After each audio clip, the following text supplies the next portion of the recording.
আজকাল এখন থেকে কারো চাহিদা পূরণ করতে হলে আর কোনো রুমের দরকার হয় না। ওই বন্ধুর ফ্ল্যাটে বন্ধুর বাসায় আর যেতে হয় না। বাইরে বাই জীবনের প্রথম আমার একটা অভিজ্ঞতা হলো যে কোনো ট্রান্সপোর্ট কোনো বাসের ভিতরেও যে এইরকমভাবে কাজ করা যায়। হ্যালো আমার দুষ্টু মিষ্টু কলেজার বন্ধুরা, তোমরা সবাই কেমন আছো বন্ধুরা? আজকে তোমাদের জন্য আমার বাস্তব জীবনের অভিজ্ঞতা থেকে একটা দারুণ গল্প নিয়ে আসলাম। আশা করি তোমাদের সময়টা ভীষণ ভালো যাবে। বন্ধুরা, তোমরা যারা এদিক সেদিক ঘোরাফেরা করতেছ, কানে হেডফোনটা গুঁজে নাও আর চটফট শুনে ফেলো আমার এই দারুণ গল্পটি। বন্ধুরা, আমার রিসেন্ট বিয়ে হয়েছে, কিন্তু আমার স্বামী একজন প্রবাসী আর আমার বড় বাসুর আছে। তার নিজের বউ থাকার পরেও সে আমার দিকে নজর দেয়। সারাক্ষণ সে আমার দিকে তার চোখ পড়ে থাকে, কিভাবে আমার সঙ্গে এটা করবে ওইটা করবে, মানে সারাক্ষণ।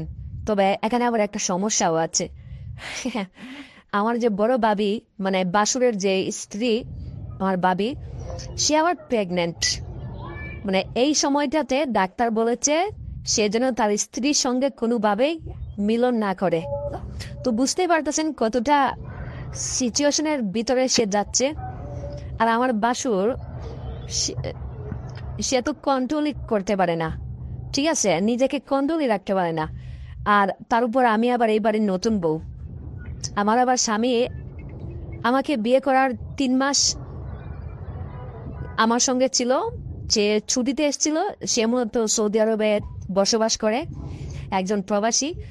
তো সে চলে গেছে। তো এদিকে আমিও আসলে নতুন বউ, মাত্র 3 মাস স্বামীর সংসার করেছি, স্বামীর ঘরে থেকেছি। হ্যাঁ, তো আমার ভিতরেও তো একটা হাই হতাশ, একটা জ্বালা কাজ করে। কিন্তু তাই বলে আমি আমার বাসুরের সঙ্গে এইভাবে এই পরকীয়া করব, এটাতে আমি কখনো আসলে ওইভাবে, মানে আমি কখনোই চাইছিলাম না। ঠিক আছে, আমি চাই নাই এটা। তো আমি সব সময় আমি চেয়েছি যে যা হবে বিয়ের পর আমার হাজব্যান্ডের সঙ্গে হবে। আমার হাজব্যান্ড আমাকে অনেক ভালোবাসবে। কিন্তু দেখেন কি কপাল, আমার মা বাবা বা আমার আমার কপালে দেখেন, আমি আমার পরিবারের কারো কোনো দোষ দিচ্ছি না। এক প্রবাসীর কপালে এসে আমি পড়লাম। তো আমি আসলে অনেক হ্যাপি, কারণ তাদের টাকা পয়সা সম্পত্তির কোনো কিছুর অভাব নেই, কিন্তু আমার স্বামীর অভাব। আমি আমার স্বামীর সঙ্গে 3টা মাস কাটিয়েছি বন্ধুরা। এই 3টা মাস আসলে এত তাড়াতাড়ি চলে গেছে, আর এখন দেখেন সে আমার কাছে নাই। আমার যে কি কষ্ট লাগে ভাই। আমিও তো একটা মানুষ। দিন শেষে আমিও তো একটা মানুষ, আমারও তো কিছু চাও পাও থাকে, একটা ক্ষুধা থাকে, একটা শরীরের খিদে আছে না। আমি আসলে কার কাছে এটা মিটাবো? তো বন্ধুরা, আমার যিনি বড় বাসর, তিনি কিন্তু আলাদা থাকেন। ঠিক আছে, তিনি তার এই সংসার নিয়ে তিনি আলাদা থাকেন। তিনি আসলে আমাদের খুব একটা বেশি সংসারের দেখাশোনা করেন না। আমি আমার স্বামীর টাকা দিয়েই আর কি দেখাশোনা করি, সংসার বাজার হাট করি। ঠিক আছে, আমাদের ঘরে আবার ওইরকম ছেলে মানুষ নাই। তো একদিন আমি বাজার করতে গেছি। বাজারে আবার আবার বাসুরের একটা মুদিমালের দোকান আছে, সেখানে 2টা কর্মচারী কাজ করে, বাসুরও থাকে। তো বাসুর আমাকে দেখে বলতেছে, হারে তানিয়া, কি ব্যাপার তুমি এখানে? আমি বললাম, বাজার করতে আসলাম। বলল, তুমি বাজার করবে, কি নিবে? তখন বললাম, এই তো চাল ডাল নিব আর কিছু মাছ নিব আর কি। তো বললো, আচ্ছা কি মাছ কিনবে বা আমি কিনে দেই? তো আমি বললাম, না আপনার কিনে দিতে হবে না, আপনি দোকানদারি করেন। তখন সে আমাকে বললো, আরে তুমি বাড়ির নতুন বউ, তুমি বাজার করবে, আমাকে বলতেই পারতে, বিষয়টা কেমন না? তখন তাকে আমি বললাম, বাসুর আপনার দোকান থেকে এই বাজারগুলা রেডি করুন, ঠিক আছে, আমি গিয়ে মাছ কিনে নিয়ে আসি। তো আমি মাছ কিনে যাব, এই সুযোগে সে আমাকে বলতেছে সেও নাকি আমার সঙ্গে বাজারে আমার সঙ্গে মাছ কেনায় যাবে। তো মাছ কেনার পরে আমরা আসলাম। আসার পরে তার দোকানে এই 2টা কর্মচারী আছে, তাদেরকে বললো, এই 2টা টাইল অর্ডার দাও আর একটা ঠান্ডা নিয়ে আসো। আমার জন্য আনছে, আমি বুঝতে পারছি। আর আলাদা করে আমাকে বসালো চেয়ারে, বসানোর পরে আমাকে বলতেছে, তারপর কেমন যাচ্ছে দিনকাল? আমি বললাম, এই তো আপনাদের দোয়ায় ভালোই যাচ্ছে। তখন একটা মানুষ আছে না যে আগে পিছে অনেক কিছু ভাবে, বা একটা মানুষকে সময় দেয়, তার পিছনে ঘুরে এরপর বলে। কিন্তু উনি আমাকে ডিরেক্ট বলে ফেললো বন্ধুরা। হ্যাঁ, উনি আমাকে ডিরেক্ট বলে ফেললো। আমাকে বলতেছে যে এই তোমাকে আমি পছন্দ করি, তোমাকে আমি ভালোবাসি। আসলে কি বলবো, দেখো আমি যত টাকাই লাগে আমি তোমাকে দিব, প্লিজ তুমি আমাকে না করো না। আমি বললাম মানে আপনি এটা কি বলতেছেন? হ্যাঁ, এটা কি সম্ভব নাকি? তখন সে আমাকে বলতেছে, আরে আমার ছোট ভাই তামিম মতো বিদেশে থাকে, ও তোমার সঙ্গে কয়দিন ছিল? হ্যাঁ, কয়দিন ছিল? তুমি বাড়ির নতুন বউ, তোমার একটা দেখভালের দায়িত্ব আছে না? তাছাড়া দেখো তানিয়া, আসলে স্বামী ছাড়া বাঁচা যে খুব কষ্ট, এটা আমি বুঝি। ঠিক আছে, দেখো তানিয়া, তোমাকে দেখে আমার খুব মায়া লাগলো, এই জন্য আমি তোমাকে কথাটা বলেছি, এই জন্য তোমার সঙ্গে আমি ঘটনাটা শেয়ার করেছি। শুনো তানিয়া, তোমাকে আমার টাকা পয়সা যা কিছু লাগে, ঠিক আছে, আমি তোমাকে সব কিছু দিব। তুমি শুধু একটাবার আমার সঙ্গে এই কাজ করো। আসলে দেখো, আমি তোমার কাছে এই জিনিসটা চাইতাম না। কেন চেয়েছি বলো তো? তোমার ভাবি, বুঝছো, তোমার ভাবি তো প্রেগনেন্ট। হ্যাঁ, বাচ্চা হবে। আর ডাক্তারের কাছে গিয়েছিলাম, ডাক্তার একদম সোজা নিষেধ করে দিয়েছে। হ্যাঁ, সেদিন ওর সঙ্গে জোর করে করেছিলাম। আসলে ডাক্তার ডিরেক্ট নিষেধ দিয়েছে যে এই অবস্থায় তোমার বাবির সঙ্গে মেলামেশা একদম করা যাবে না। এখন তোমার বাবিকে আমার আলাদা রুমে রাখতে হচ্ছে, কারণ রাতে আমার একটু ফিলিংস চলে আসে, তখন আমি কি করব কোনো কিছুই আমি বুঝতে পারি না। ঠিক আছে, তো দেখো তানিয়া, তুমি যদি আমাকে একটু এটা দিতে, তাহলে ভীষণ ভালো হতো, আমার খুব উপকার হতো। তোমার এই দিন আমি সারা জীবন মনে রাখতাম। কি করব বলো, বউয়ের সঙ্গে থেকে থেকে অভ্যাস হয়ে গেছে, এখন তো হাত দিয়েও পারি না। এখন তোমার দিকে আমার নজর গেছে, তুমি যদি বলো, আমি তো তোমাকে এমনি এমনি দিচ্ছি না, তোমাকে আমি টাকা দিব, যত টাকা লাগে আমি তোমাকে দিব। প্লিজ তুমি আমারে না করো না তানিয়া। হ্যাঁ, তো বন্ধুরা, আমি কি করব মানে কোনো কিছুই আসলে আমি বুঝতে পারতেছিলাম না, যে উনি হুট করে আমাকে এমন একটা কথা বলল যে আমি যে ওনাকে এখন না করব এরকম কোনো আসলে পরিস্থিতিও ছিল না। ঠিক আছে, তারপরও আমি ওনাকে বলেছি যে দেখেন ভাই, আপনি আমার বড় ভাই। বড় ভাই মানে কি বুঝেন? বাবার সমতুল্য। আর আমার স্বামী আপনাকে অনেক সম্মান করে, রেসপেক্ট করে। আপনি আলাদা থাকেন, কিন্তু আমার শ্বশুর শাশুড়ি আপনাকে ভীষণ স্নেহ করে। হ্যাঁ, আমি যতটুকু জানি আপনি বাড়ির ছোট বউর দিকে এভাবে নজর দিতে পারেন না। তাছাড়া আমার শ্বশুর শাশুড়ি, ভাবি যদি বিষয়টা জানে, তারাও ভীষণ মাইন্ড করবে। আমি আর চাটা খেলাম না, ঠান্ডাও খেলাম না, না খেয়ে আমি এভাবে চলে আসলাম। আমি বুঝতে পারলাম বড় ভাই আমার উপর একটু রাগ করেছে, তার মুখটা একটু গম্ভীর হয়ে গেছে।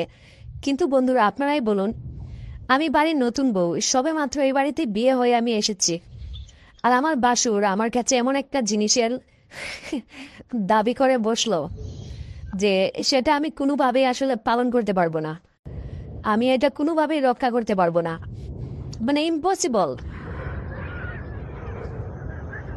এটা কখনোই সম্ভব না, কখনোই সম্ভব না। আর আমি আমার স্বামীকে কখনোই ঠকাতে পারবো না। ঠিক আছে, সে বিদেশ থাকে, প্রবাসীর স্ত্রী আমি, আমার স্বামী বিদেশ থাকে বলে তাকে কি আমি ঠকাবো? না, ঠকাবো না, এটা আমি পারবো না। আমি তাকে ডিরেক্ট আমি ওই দিন না করে দিলাম। কিন্তু বন্ধুরা, সে তো নাচর বান্দা। হ্যাঁ, এরপর দিন থেকে তাকে আমার আশেপাশেও দেখি না, আমি ঘুরতেও দেখি না। সে আমাকে দেখলে সালাম দেয়। আমি ভাবলাম হয়তো কি ব্যাপার, গতকালকে বাসুর আমাকে এমন একটা বাজে প্রস্তাব দিছে, আজকে সে আমাকে সালাম দিচ্ছে, তাহলে কি বাসুর ভালো হয়ে গেছে? সে গিয়ে আমার কথা বুঝতে পারছে। আমি খুশি হয়েছি, বিশ্বাস করেন আমি অনেক খুশি হয়েছি এই বাসুরের এমন এই পরিবর্তন দেখে, তার এমন চেঞ্জ দেখে আমি অনেক স্যাটিসফাইড, আমি অনেক হ্যাপি হয়েছিলাম। তো কিছুদিন আগে আমার মা একটু অসুস্থ ছিল, হঠাৎ করে মায়ের আবার একটু প্রেশারটা লো, তো আমার বাবার বাড়িতে আসলে খুব একটা বেশি টাকা পয়সাওয়ালা না, আমি খুব মধ্যবিত্ত ফ্যামিলির একটা মানুষ।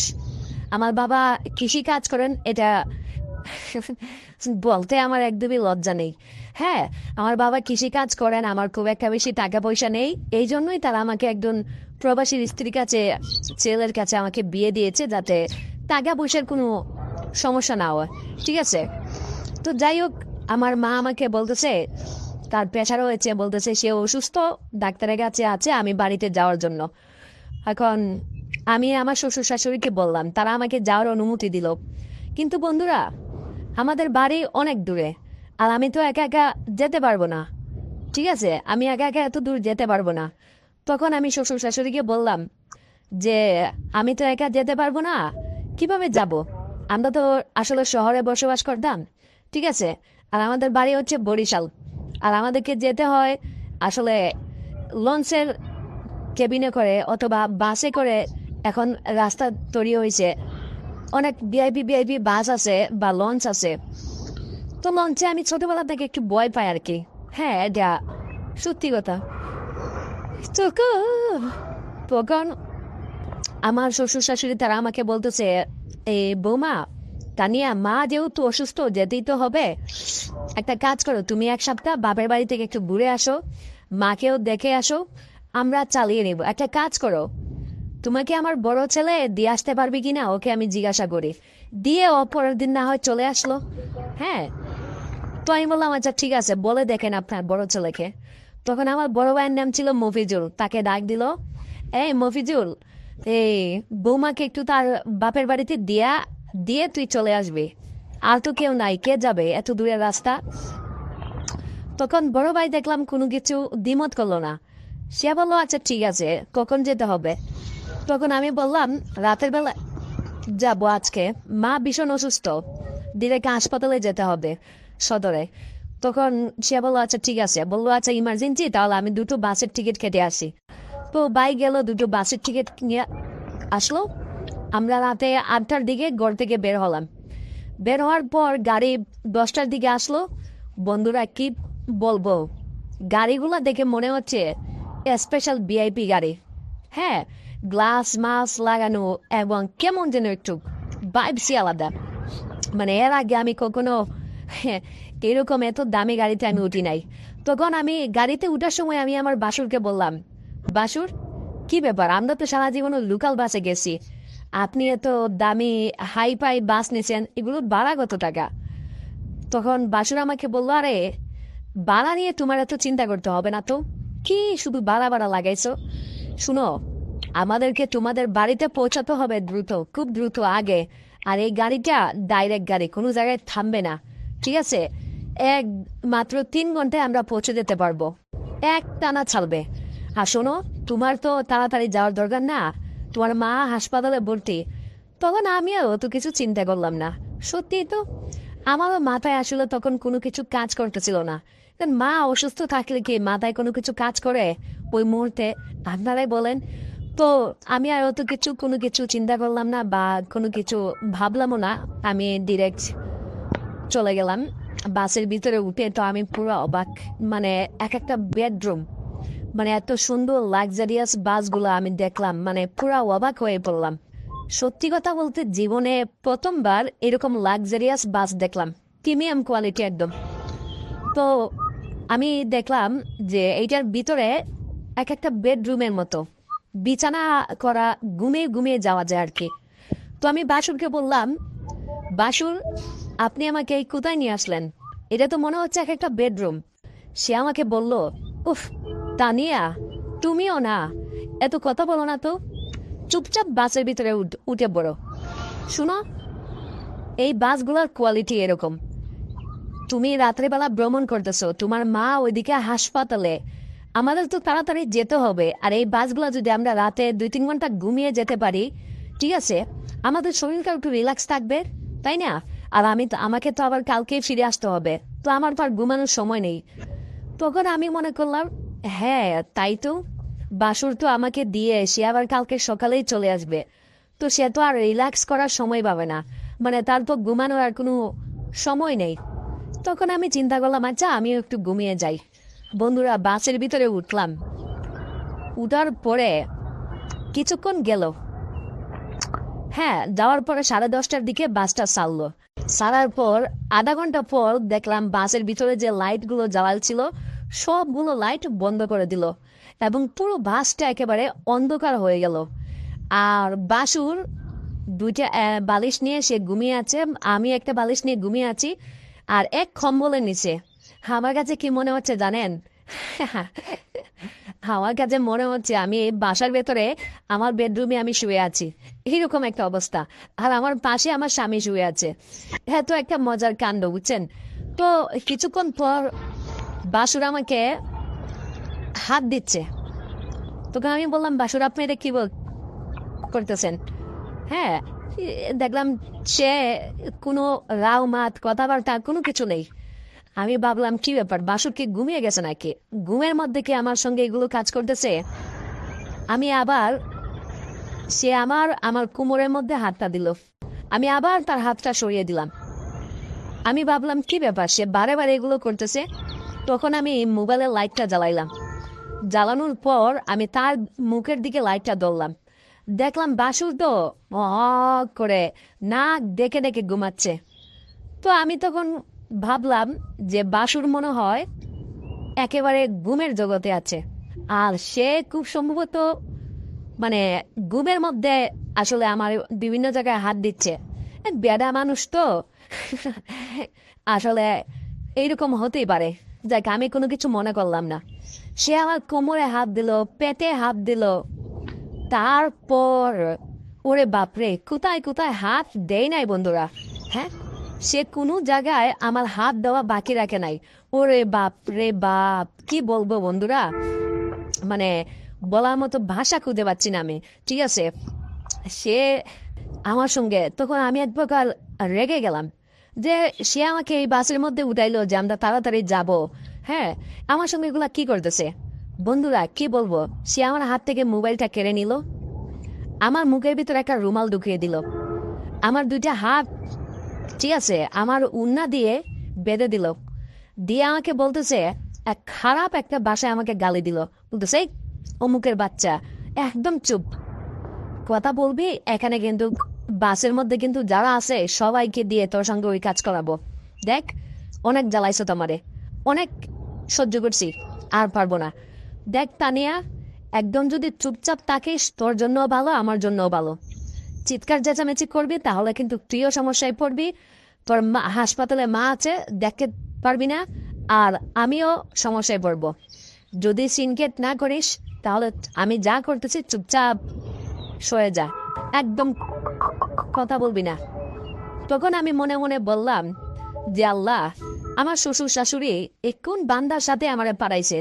আমি যাব, আমার মায়ের চিকিৎসা চলতেছে, আমি খুব টেনশনে আছি, আর সে আমাকে বুক করার জন্য মানে প্ল্যান করে সে আমাকে এই বাসার মধ্যে উড়াইছে। এখন তো আমি সুপারভাইজারও কিছু কইতে পারতাছি না, ড্রাইভারও পারতাছি না, মানে কি করবো, আমি তো মেয়ে মানুষ, এক প্রকার অসহায়। এদিকে আমি যদি রাস্তায় সিনকেট করি সে আবার আমার বাসুর হয়, আবার ওদিকে আমার মা অসুস্থ, মানে আমি একটা পুরো মাইন্ডের চিপায় পড়ে গেছি।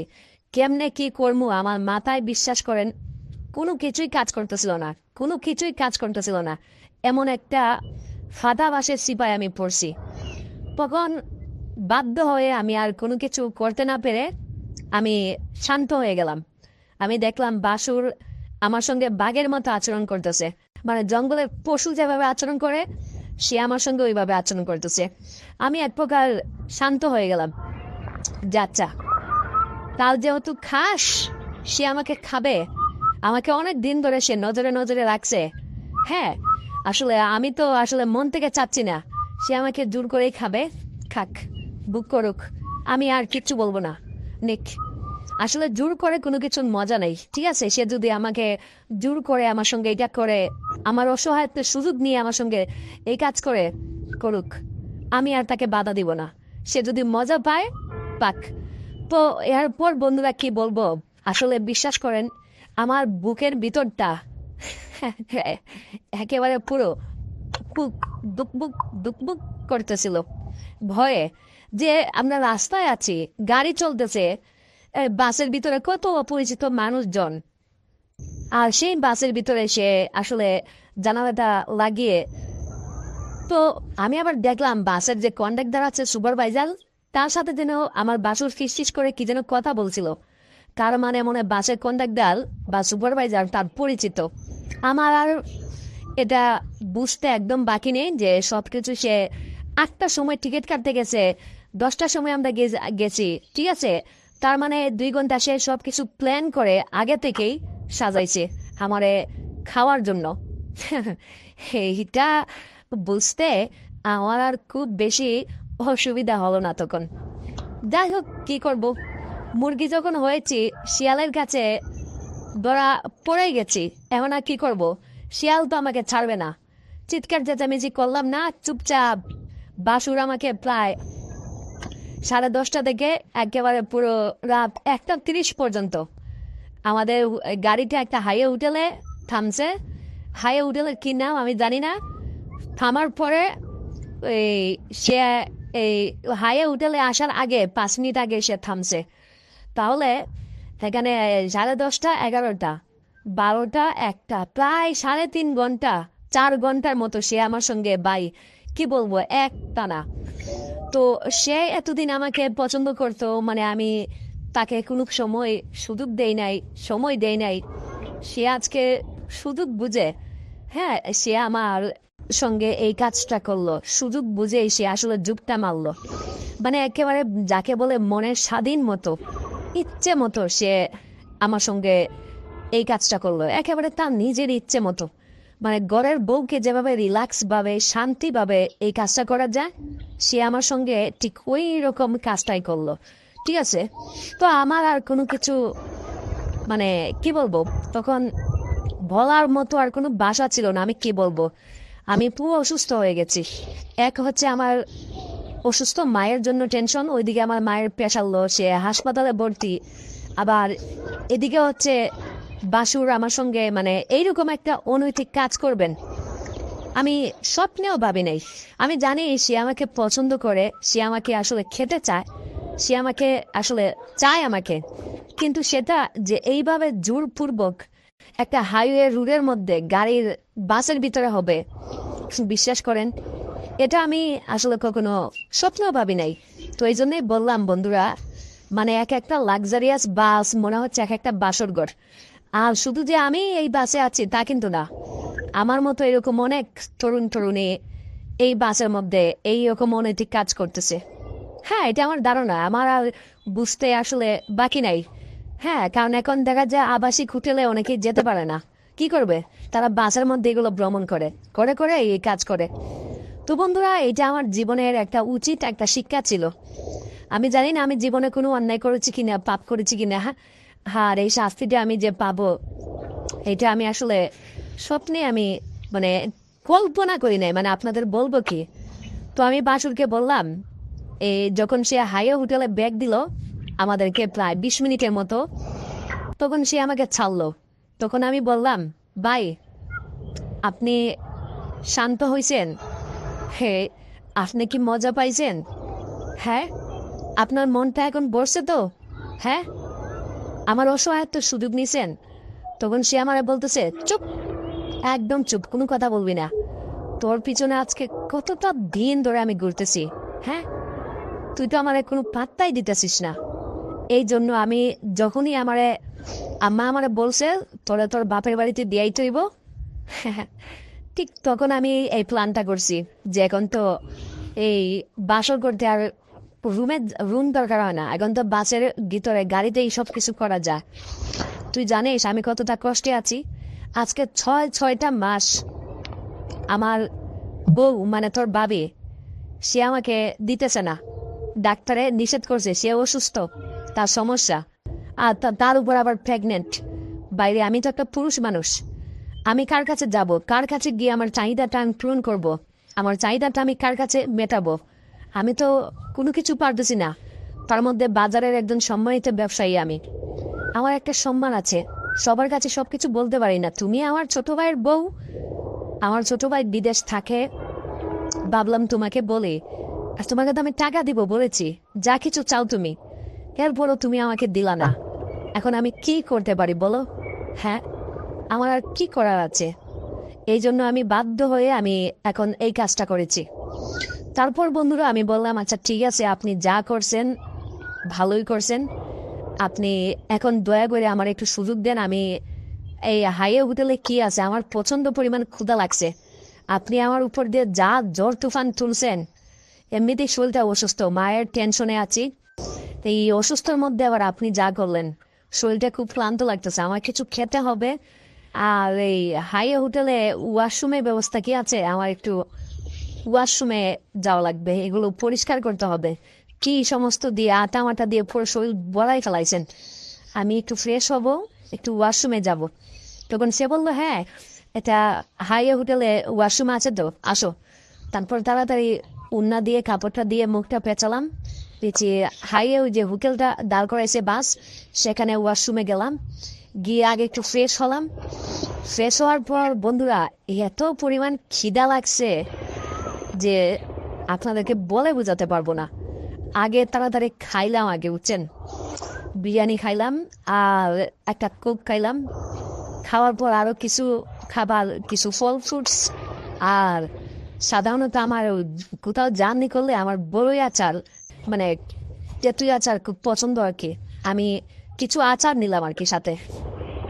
আবার বাসে উঠলাম, বাসে উঠে সেই টান, গাড়ির কিন্তু অনেক টান, আবার টান শুরু করলো। তো এরপরে বাসুর দেখলাম একটু শান্তশিষ্ট। আমি বললাম, বাসুর এর আগে তো এক রাউন্ড মেরেছেন, আপনার যদি আরো কোনো চাহিদা থাকে তাহলে নেন, তাড়াতাড়ি আপনার ইচ্ছেটা, আপনার চাহিদাটা তাড়াতাড়ি পূরণ করে নেন, একটু পরে তো আবার আমরা চলে আসব। বাসুর তখন আমাকে বললো, তুমি কি সত্যি মন থেকে বলতেছো? আমি বললাম, হ্যাঁ নেন, আপনার কাজ শুরু করেন। এই খুশিতে বাসুর আবার আমার সঙ্গে, ঠিক আছে, এক রাউন্ড হয়ে গেল। তো এইভাবে করতে করতে প্রায় ভোর 5টা হয়ে গেল, আর সকাল হয়ে গেল। আমরাও আমাদের গন্তব্যে পৌঁছে গেলাম। তারপর ডিরেক্ট আমরা হাসপাতালে চলে গেলাম মাকে দেখতে। তো যাওয়ার পরে সেখানে মায়ের একটা অপারেশন লাগবে, প্রায় 2 লাখ টাকার মতো লাগবে। কিন্তু হঠাৎ করে আমার কাছে 2 লাখ টাকা নেই। আমি শাশুড়ির কাছে ফোন দিলাম, শাশুড়ি আমাকে বললো, এত টাকা তো এখন ম্যানেজ করতে পারবো না, আমি 50,000 দিচ্ছি। ওদিকে আমার স্বামীও বলতেছে তার কাছে এখন এত টাকা নাই, কি করব এখন, হঠাৎ করে এত টাকা কই পাবো? আমার বাবা তো একজন কৃষক, তার কাছে এত টাকা নাই, মাথায় কোনো কিছু কাজ করতেছিল না। তো তখন হুট করে আমার বাসুর আমাকে বলতেছে, তানিয়া আমি তোমার বাসায় থাকতে তুমি টাকার জন্য এত ছটফট করতেছে কেন? এই না, ওখানে 3 লাখ টাকা আছে, এই অপারেশন করো, ওষুধ খরচ যা লাগে সবকিছু চালাও তো। আসলে বন্ধুরা, আমার বিপদের সময় আমি কাউকে পাশে পাইনি, শ্বশুর শাশুড়ি স্বামী, সত্যি বলতে কাউকে না। কিন্তু আমার বাসুর যে আমার দেহের জন্য পাগল, আমার শরীরের জন্য, একটু সুখের জন্য পাগল, এই মানুষটা আমার বিপদের সময় আমাকে হেল্প করেছে। তো এই মানুষটাকে আমি এখন আমার মনে জায়গা দিয়েছি। এই মানুষটাকে নিয়ে আমার মনে অনেক ঘৃণা ছিল, অনেক কষ্ট ছিল, সব কিছু মিথ্যা হয়ে গেছে। তো আমার বাসুর আমাকে 3 লাখ টাকা হাতে দিয়ে বলতেছে সে চলে যাবে, তার কিছু কাজ আছে। তখন আমি বললাম, বাসুর আজকে তো আসলেন, আজকের দিনটা দেখে যান, একটু রেস্ট নিয়ে যান, মায়ের কি অবস্থা দেখে যান। তাছাড়া একদিন আপনি না গেলে আপনার ব্যবসা বাণিজ্য চলবে। তখন আমি এত করে বলার পর বাসুর একটু খুশি হলো, মুচকি হাসি দিয়ে বলল, ঠিক আছে তানিয়া, তুমি যেহেতু বলছো তাহলে আমি থেকে গেলাম। তো বাসুর আমার কথা পর সে থেকে গেল। তো বন্ধুরা, ওই দিন রাতে আমার মা অপারেশন হয়েছিল, সে মোটামুটি সুস্থ আছে। তো আমরা সবাই বাসায় চলে এসেছি। বাসায় আসার পর বাসুরকে একটা রুমে আমি ঘুমাতে দিলাম, আমি একটা রুমে ঘুমালাম, মা বাবা তারা ঘুমালো। যখন রাত 12টা বাজে আমি বাসুরের ঘরে গেলাম, গিয়ে দেখলাম সে ঘুমাচ্ছে না, ছটফট করতেছে। আমি আমার বাসুরকে সত্যি কথা আমি মনে জায়গা দিয়েছি। আমি আমার স্বামীর জায়গাটা তখন আমি আমার বাসুরকে দিলাম। আমি বাসুরকে বললাম, ভাই আজকে থেকে আমার প্রতি আপনার আর কোনো জোর করতে হবে না, আপনার যখন খুশি আপনি আমার কাছে আসবেন, আপনার মন চাইলে আপনি চলে আসবেন। বাসুর আমার মুখে এমন কথা শুনে সে সত্যি অনেক খুশি হলো, আমাকে বললো, তানিয়া তুমি আমার হাতে মজা করতো না না তো? আমি বললাম, না মজা করছি না, আমি সত্যি অনেক সিরিয়াস হয়ে বলছি। তখন সে এই কথা শোনার পর অনেক খুশি হলো। সে আমাকে বলল, তানিয়া জানো আজকে আমি অনেক খুশি হয়েছি, জানো তোমার বড় ভাবি অসুস্থ, সে আমাকে ঠিকভাবে আমার চাহিদাটা পূরণ করতে পারে না। আমি একটা পুরুষ মানুষ, আমার কষ্ট কেউ বুঝে না, আমি কারো কাছে বলতে পারি না। তোমাকে দেখে আমার খুব পছন্দ হয়েছিল, তোমার প্রতি আমার একটা আকর্ষণ ছিল, আমার একটা লোভ ছিল, কিন্তু এত সহজেই তোমার মন পাবো, তোমার শরীর পাবো, এটা আমি কখনোই বুঝতে পারি নাই। বাসুর এই কথা বলেই কান্না শুরু করে দিল। তখন জানি না কেন ও হঠাৎ করে বাসুরের প্রতি আমি অনেকটা দুর্বল হয়ে গেলাম। আমিও বাসুরকে আমার মনে জায়গা দিলাম। এরপর থেকে প্রতিনিয়ত বাসুরকে আমার স্বামীর জায়গাটা আমি দিলাম। তো বন্ধুরা, এখন আপনারাই বলুন, আমি কি খুব অন্যায় কাজ করেছিলাম নাকি ভুল কিছু করেছিলাম যে আমার জন্য এত কিছু করলো, আমার বিপদের সময় পাশে থাকলো? এই মানুষটাকে এই সামান্যটুকু দিয়ে যদি খুশি না করতে পারি, তাহলে কিসের মানুষ হলাম? তো বন্ধুরা, আজকের গল্পটা আপনাদের কাছে কেমন লাগলো অবশ্যই কমেন্ট করে জানাবেন। আর হ্যাঁ, দেখা হচ্ছে আগামীতে নতুন ভিডিওতে। সেই পর্যন্ত ভালো থাকবেন, সুস্থ থাকবেন।